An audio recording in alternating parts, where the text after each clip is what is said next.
Right.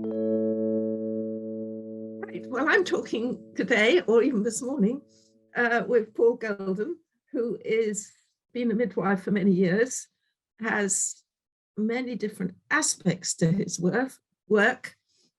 Somebody I greatly respect, but he can introduce himself because he knows more about him than I do. This is true. Thank you, Katharine. I also know Katharine very well for many years and really enjoyed everything that Katharine does with hypnobirthing and natural therapies and just a simple, straightforward approach of childbirth, really.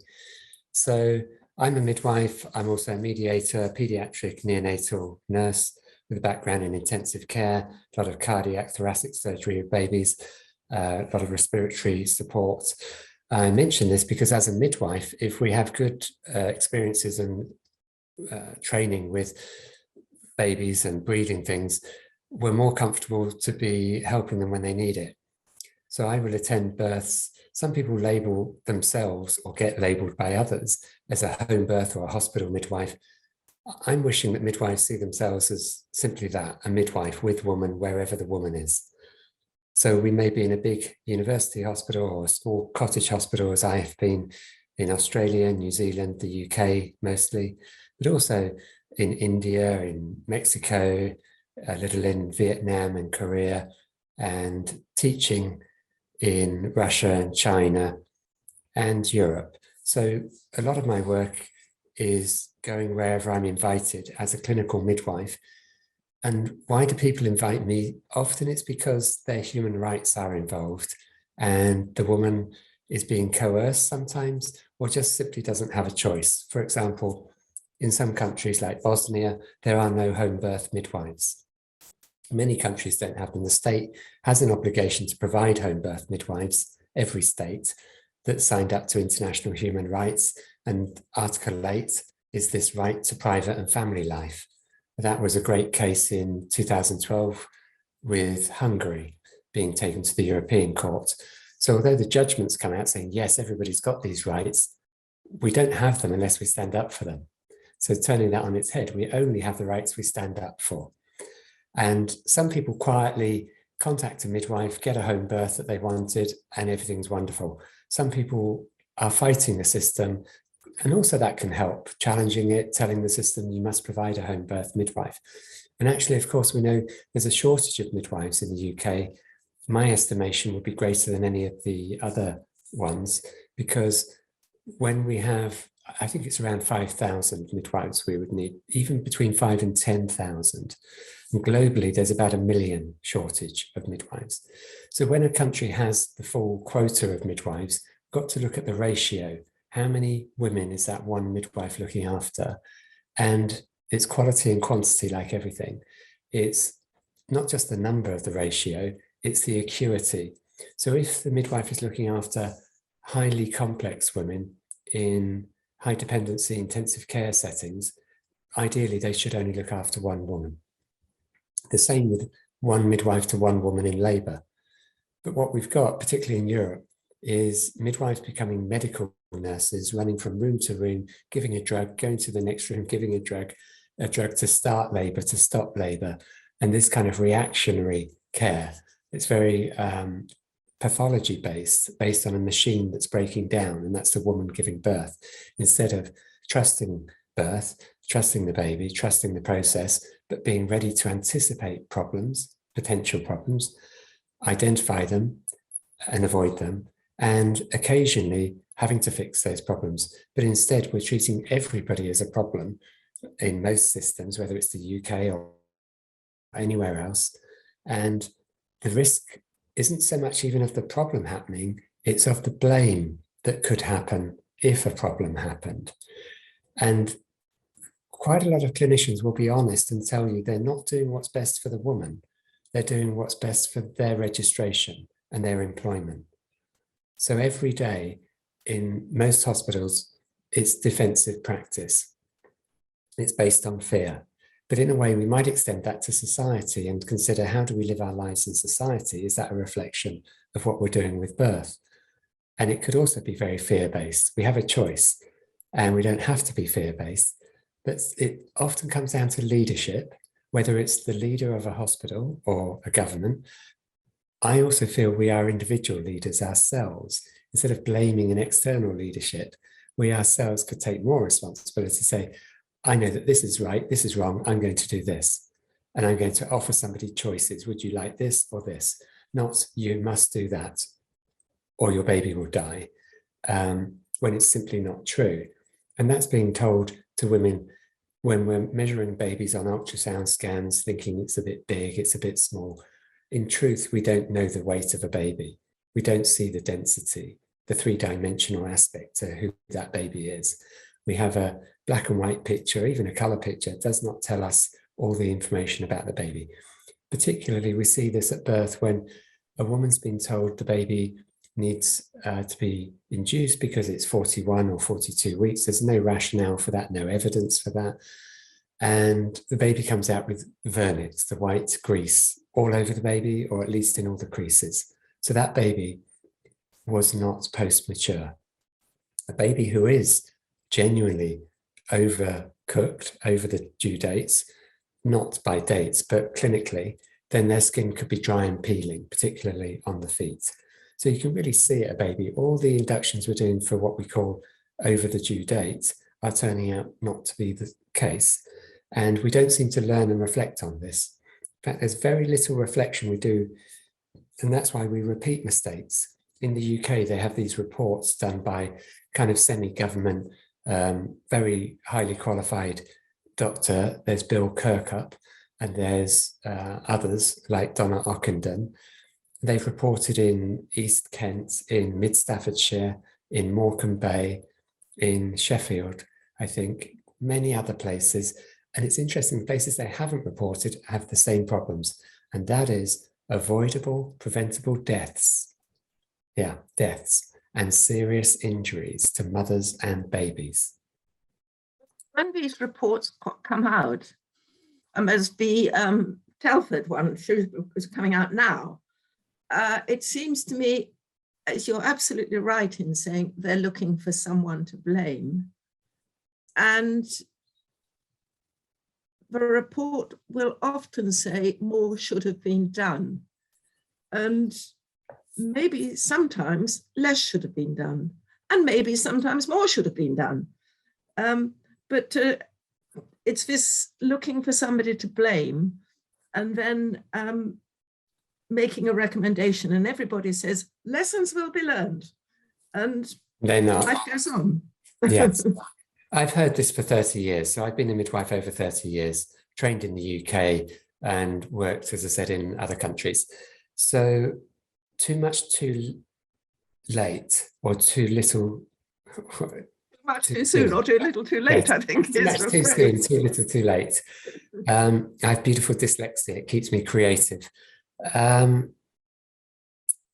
So we don't have to worry about whether it's too little too late or too much too soon if we have a good partnership and relationship of trust, not only with the people we're caring for, but with our collaborators, with our colleagues, with other professionals.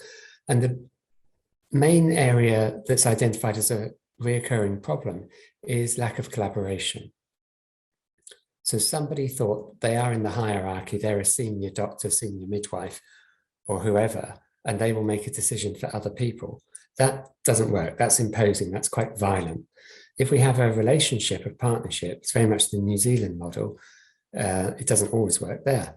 But we need to put the woman at the center, the woman and the baby, ask them what they would like. They say, I don't know what I'd like, doctor, whatever you think is best. Midwife, I trust your experience. No, we need to give them information so they can make informed choices.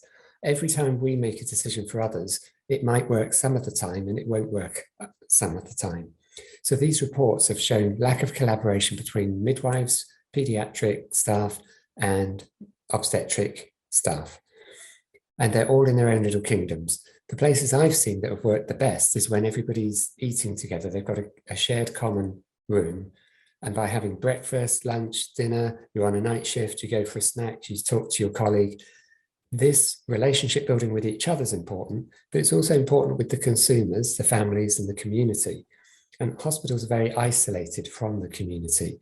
So we need to bring back birth centres, midwives going out into the community, and it's always the centralised care takes priority to bring the midwives from the community into the big hospital.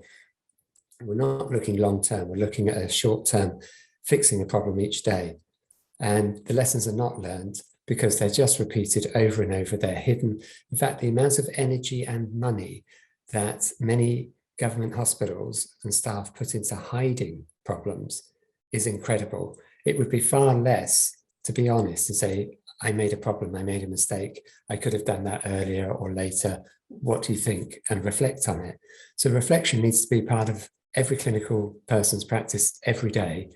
And we have people who trained a very long time ago, still doing things that they learned that were bad and wrong then. And now we have good evidence that not to do episiotomies, not to push on the fundus to get a baby out, not to do shaves and enemas, all these things in some places still do them today.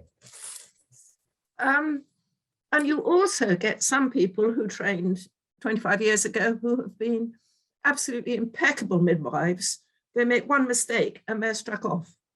Well, I don't think anybody in any profession has never made a mistake in their life because they're looking for somebody to blame. I'm not exonerating that, but you do hear that, don't you, as well? Well, thank you for bringing that up. I was earlier mentioning there's deaths of mothers, babies that are preventable and serious injuries. The regulation system is actually causing, in a way, deaths and serious injuries through suicide of the registrants. This happens to midwives, nurses, and doctors. And we know it very much with doctors. There's been some very high profile cases. But one case that springs to mind was when a young child who had meningitis, not birth, who died in an emergency department, was misdiagnosed for having meningitis. Both the doctor and the nurse got struck off. The doctor had a lot of powerful support and legal help and got reinstated. The nurse did not. And this is typical that the regulation for nurses and midwives is a lot more punitive, unreasonable, does not listen to, was it a genuine mistake? Is it something the person can learn from? And sometimes there was no actual mistake. There's just a judgment that that person did something wrong when there's no evidence that what they did. So for example, cord cutting. This is bad and wrong if we do it straight away when a baby's born. There's a huge amount of blood that belongs to the baby that's inside the mother's placenta and the baby's placenta. It's a shared ownership. The mother and baby are one package. It's so many people's practice to cut and clamp the cord without any evidence and without any benefit. In fact, it has absolute detrimental harm, as I say, to the baby. And we know, for example, research has shown 30% of babies could have been saved of extreme prematurity or babies who were struggling to breathe if the cord was left intact. And yet that practice carries on every day, even though there's all this evidence against it. There's no investigation by the regulator or care quality commissions or any other kind of body in any country looking at established practices like this. And yet one midwife might do a variation of this practice, and they are investigated. And while they're investigated, they lose their income quite often for 2 or 3 years while they're being investigated. And they lose their professional reputation and all this kind of thing. So I deal with cases. I'm a mediator, as I mentioned. I balance with family law, parents discussing the care of their children. But in... Just interrupt, Paul, and say that you have a legal training as well. Yeah, so which you did because of what you saw going on in childbirth, didn't you? Yes, I did it to empower me to empower others by knowing how to speak up. So the simple phrases I'm using is what the law requires. So I could go into a hospital, work for 1 day, 1 week, 1 year. They say, we do X, Y, Z. Say, actually, shall I ask the woman what she wants? Because that's what I'm going to do. And they say, go into room 6 and do a vaginal examination. It's like, let's ask the owner of that vagina if she wants a vaginal examination. We want numbers on boards, on paperwork to justify what we're doing in a busy hospital. We almost dehumanize the woman in focusing on the task. And, you know, get into room 4, go for a cesarean, it's twins. Why are they having cesarean? Sometimes there's a simple thing you can do. A maneuver, getting the woman upright off the bed. Oh, the baby's coming. So many times it's not so much what I do, it's what we don't do. If we don't rush to do the intervention, the baby will come. We can have the heartbeat go down a bit, come back up. That's relatively normal if you can see the baby's head and it's coming. Now, if that's 2 weeks before labor, that's a great concern. Maybe the baby's in distress and needs the life-saving operation of a cesarean by a skilled surgeon, obstetrician, gynecologist. Fantastic. Even my twin boys were born prematurely, and I'm in great appreciation of the skills of the doctors. And yet my own birth, being a twin at home, not known to be a twin at 41 weeks, was so normal that I considered all my career, all my life, that twins at home is a normal thing. And now people are saying, no, that's high risk. Or a woman who's a bit fat, her BMI is a bit high. We can't say the word fat now, but I just did. Oh, she's a high risk. Well, she's a bit skinny. She's high risk. Well, she's a little bit older than most women. She's high risk. I mean, where and who decides these categories? Understandably, we do have to think critically, but we have to be cautious about labeling people. The risk creates the risk. It's good to identify if somebody's likely to bleed. Oh, it's your 4th or 5th baby, therefore you're likely to bleed. We must do X, Y, Z. No, we can be ready to do everything for every woman, because the woman having her first baby could also bleed, have a massive hemorrhage. So we need to be ready for everybody, but we don't need to do so many interventions. I find the calmness and confidence that skilled practitioners like Katharine, you just mentioned, somebody could have great skills, 25 years practice, and then maybe make an error, or they're judged to have made an error. The great skills they have is usually calmness and confidence. They trust birth, they can observe birth and allow it to work well. In fact, those two words, observe and allow, shouldn't even be there. We shouldn't really be observing and interfering and speaking. So every time I even think to say something, I question myself, do I really need to say anything? Am I in balance? And I often pause and wait. That moment will pass. The woman was fine. She changed her own position because her body told her so. So there's a great inner wisdom. And some healthcare professionals feel an obligation to tell women because we read something in a book or research or had an experience of something negative usually. We have an obligation to tell or do something. Actually, we need to wait, be in balance, be calm, observe, but be ready. That's fantastic, Paul. Can I just tell you what, to my way of thinking, is a positive story from the, well, it is, from the hypnobirthing angle. When I started doing this 20 years ago, I don't have quite the length of profession that you have. I was in other therapies first. But we're a very small group of us, and we were saying to each other, how do we get to midwives? And we taught a very small number of women, and it grew exponentially.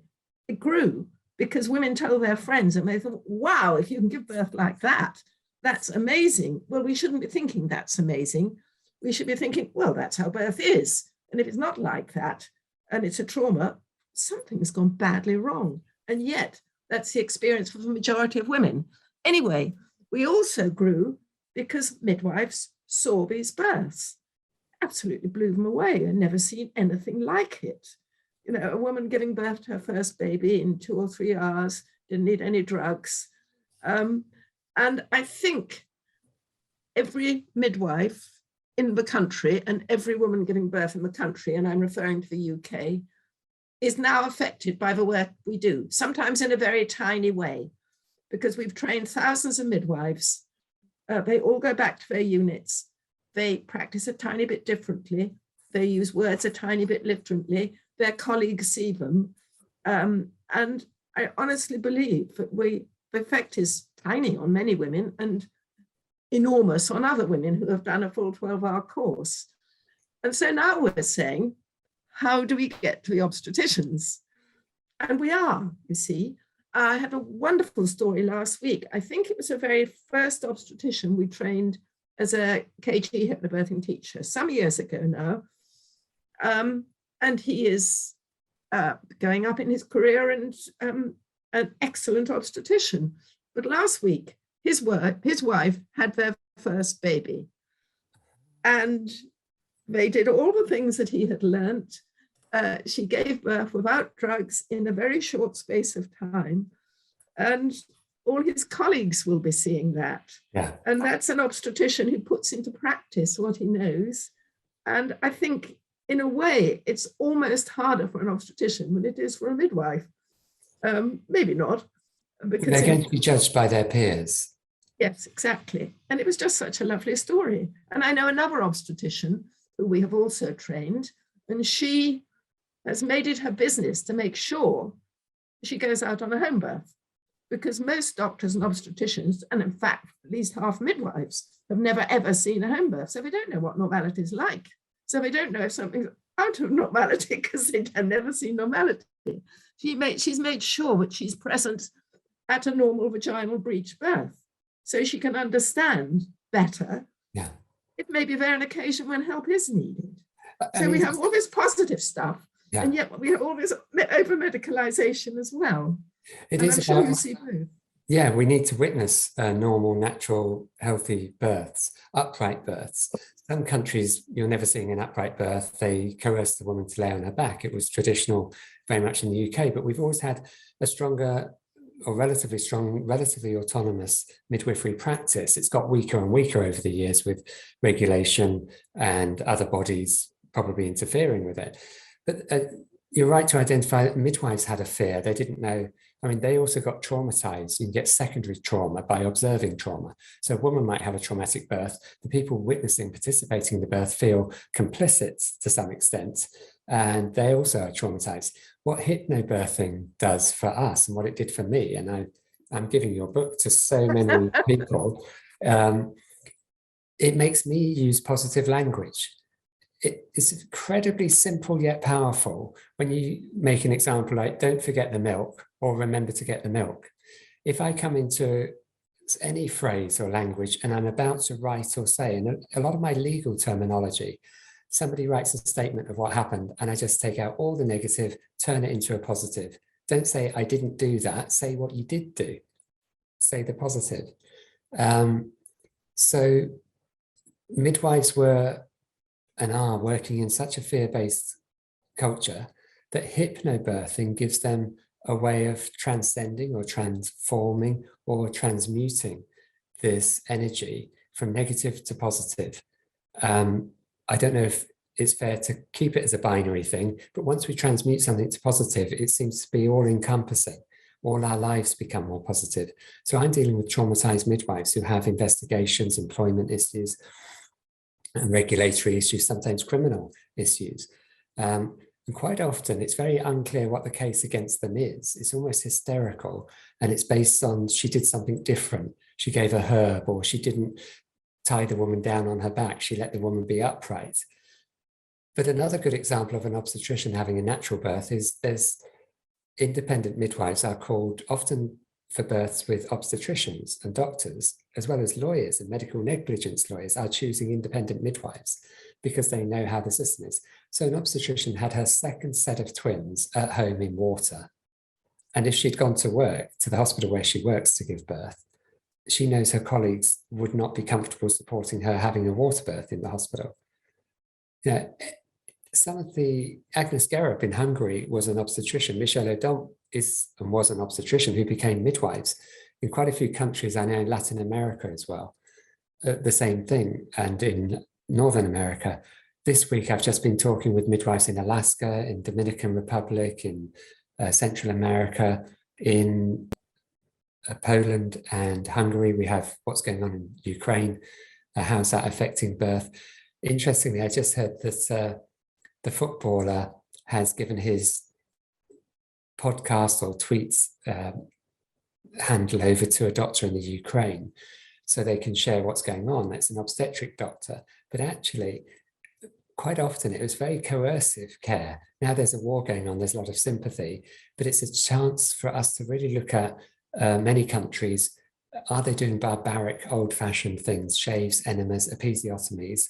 And maybe we all need this gentle approach that hypnobirthing brings. So I see a hunger for hypnobirthing, and many friends have your book, Katharine, in a number of non-English speaking countries, and they will read from it, and people make their own recordings in their own language and practice the scripts. So I'm wishing to see this very global movement of positivity, whether we're talking about war, coronavirus, or birth. It can all change to a positive language, becomes positive actions. Very much. I don't know if the medical profession does it more than other people, but maybe we all do it. They want to do something. Yeah. And so often, it's so much better not to do something. I had a very profound statement from a dad once, and I taught them KG hypnobirthing for their first baby. And we did a little refresher course for their second baby. And when he had the second baby, he said to me, you know, when we had our first baby, I thought it's something that you do. I now understand that it's something that happens. You're absolutely right. The Tao Te Ching, written over 5,000 years ago, the Chinese kind of script of wisdom, it says about birth, if you have to do something, do it in a way they don't notice. Let them do it themselves. Let them feel they did it themselves. And that's how birth needs to be. But I also have to stop myself from saying something or doing something. And I'm the guy who sat in monasteries up with Tibetan, Buddhists, and chilled out and relaxed and keep thinking that I'm going on my Zen journey. But I always want to do something. They should get their money's worth from me, whether I'm paid in the system or outside the system. And every single moment of every day, I'm having to check, am I in balance? We've never got it. It's a journey, it's a continuation. So I'm hypnobirthing myself. Right now, I'm aware I've taught quite fast and a lot, partly because that's what one does on a podcast, maybe. But I'm really aiming to sit and be. And that's how we can be at birth. And it's, I forgot what I was going to say now. Oh, yes, people often say, but what they learn in the class is actually life skills, which they are, but they happen to be slanted towards birth and are more specific, obviously, with specific tools for birth. And there is only one professional in the birthing room, and that's the woman. She's a professional birther because she's giving birth. All the other people are there to support her if she should want it. And when I say add the baby to that, when you see a breech birth, particularly an upright breech, and the head is inside the mother and the body's out, the baby starts doing belly crunches. It's actively participating in engaging its head on the pelvic floor muscles of how it's going to come out, instead of somebody grabbing hold and pulling it out from fear. The baby will do it. So we can trust birth, trust the baby, trust the mother.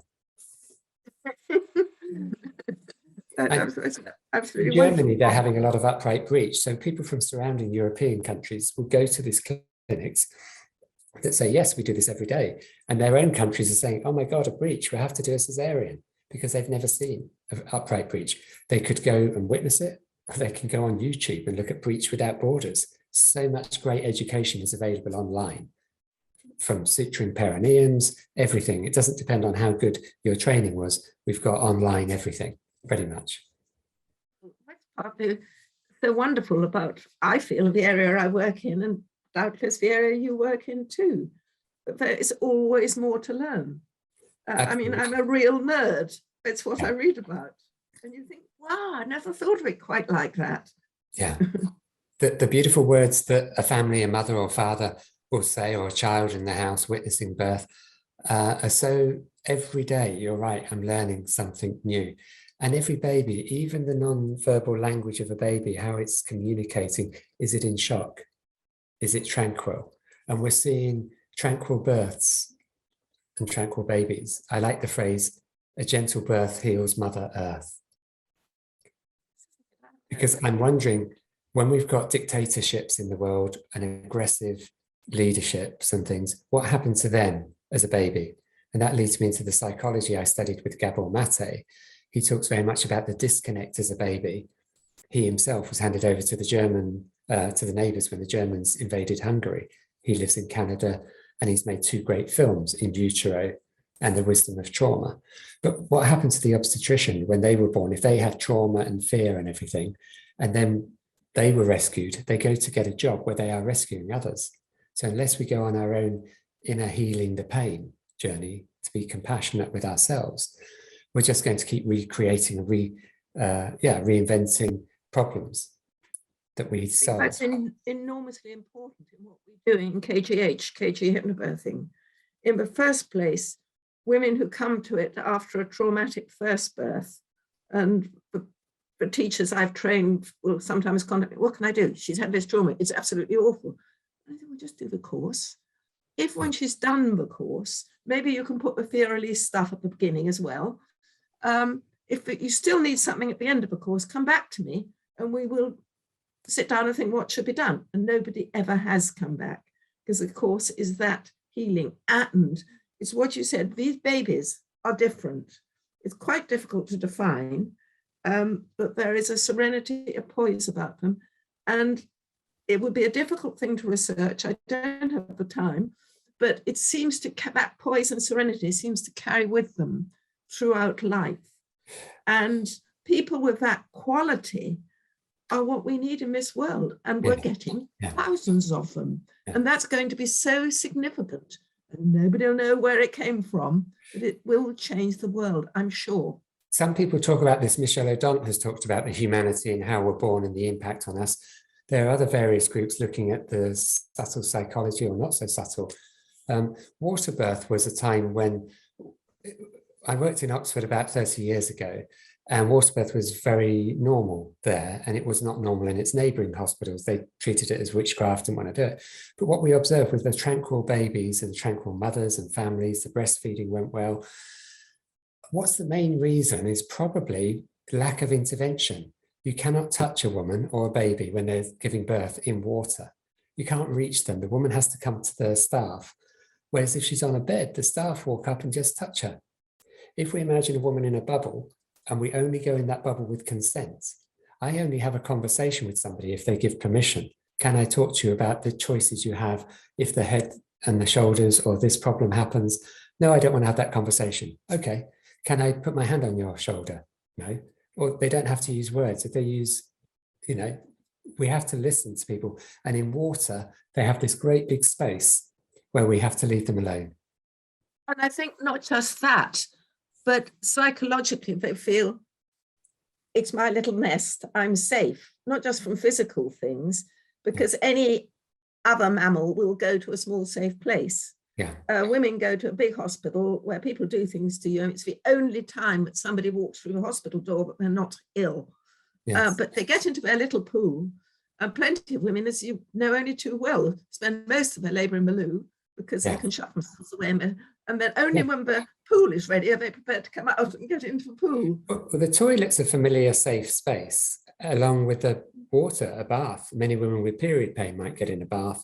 So, and also we might have some primitive memory of being in the uterus, being in water ourselves. So whenever we get back into a swimming pool, a bath, a pool, it's triggering a deep subconscious safety thing of, I used to be in this environment and I'm safe in this environment. Because most people appear to feel safe. Not saying all women need to spend all the time in labour in a pool, saying it's a great option.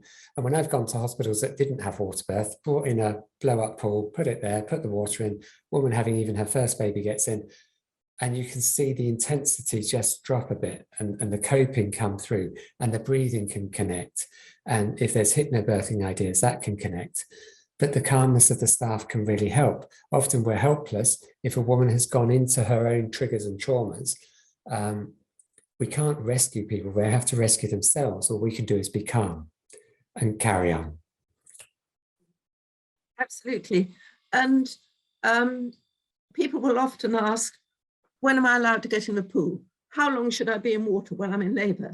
And it's, well, there were, of course, rules. You can't get in a pool till you're 5 centimetres. How do you know if you're 5 centimetres? Oh, well, you have to lie on your back and have a vaginal examination, don't you? Otherwise, you can't get in the pool.